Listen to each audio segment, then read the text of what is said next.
नमस्कार, विदेश की खबरों में आपका स्वागत है। मैं हूं आपके साथ अंकिता और आइए अब खबरें देखते हैं विस्तार से।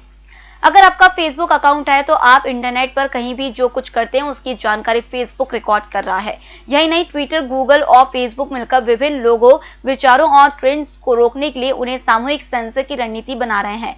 उन्होंने अपने प्लेटफॉर्म पर किन लोगों पर क्या कार्रवाई की, यह जानकारी तो उसके पास है, लेकिन इसे वे अमेरिकी सरकार से साझा करने को तैयार नहीं।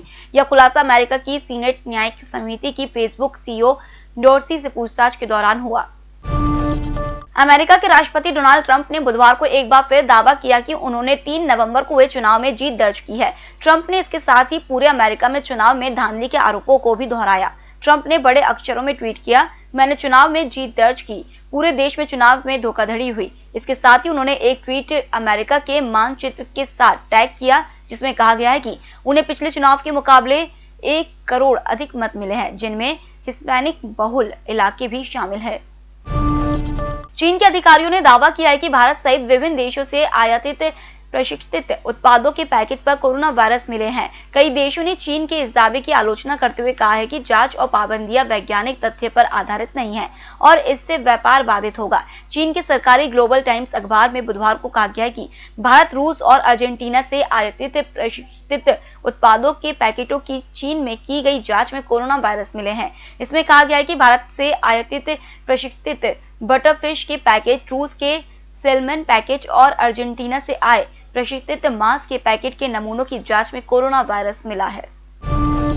अमेरिका के पूर्व सर्जन जनरल विवेक मूर्ति और स्टैनफोर्ड यूनिवर्सिटी के प्रोफेसर अरुण मजूमदार को बाइडेन और कमला हैरिस प्रशासन की कैबिनेट में शामिल किया जा सकता है। मीडिया रिपोर्ट के मुताबिक कोविड-19 से निपटने के लिए विवेक मूर्ति को स्वास्थ्य एवं मानव सेवा मंत्रालय की जिम्मेदारी मिल सकती है, जबकि प्रोफेसर अरुण मजूमदार को ऊर्जा मंत्री बनाया जा सकता है। अमेरिकी मीडिया द वॉशिंगटन पोस्ट और पॉलिटिको में यह जानकारी प्रमुखता से प्रकाशित की गई है।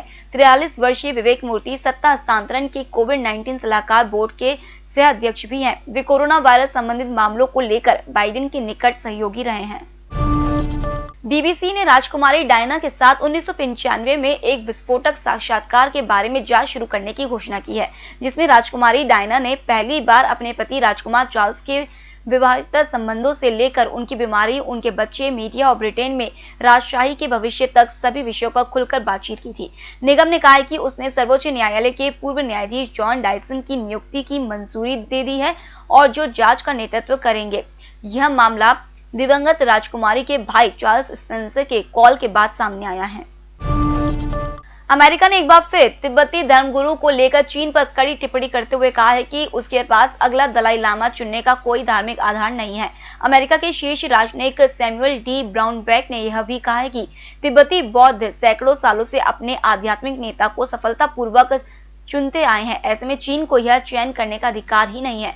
अंतर्राष्ट्रीय धार्मिक स्वतंत्रता के लिए अमेरिका के विशेष राजदूत सैमुअल ब्राउनबैक ने अक्टूबर में भारत की अपनी यात्रा को याद करते हुए एक कॉन्फ्रेंस कॉल के दौरान यह बात कही।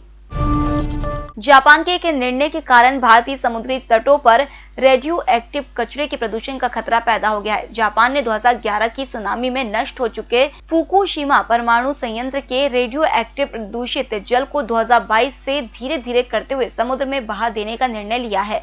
यह निर्णय करीब 1 साल लंबी बहस के बाद गत 16 अक्टूबर को लिया गया है। विशेषज्ञों ने चेतावनी दी है कि इससे एक गलत मिसाल कायम होगी और विश्व के विभिन्न हिस्सों, मानवीय और समुद्री जीवन पर इसका घातक असर देखने को मिलेगा।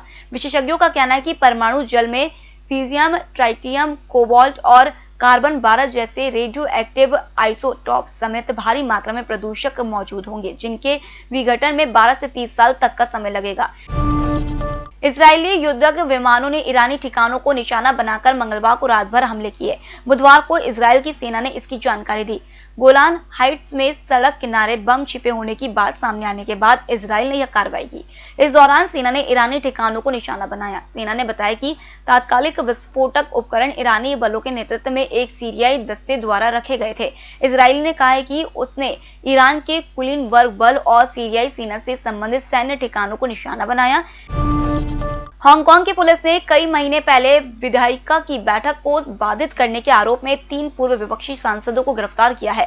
टेड हुई, एडी चू और रेमंड चान के फेसबुक अकाउंट से किए गए पोस्ट में बताया गया है कि उनकी गिरफ्तारी विधायिका के मुख्य चैम्बर में हुई घटना से संबंधित है।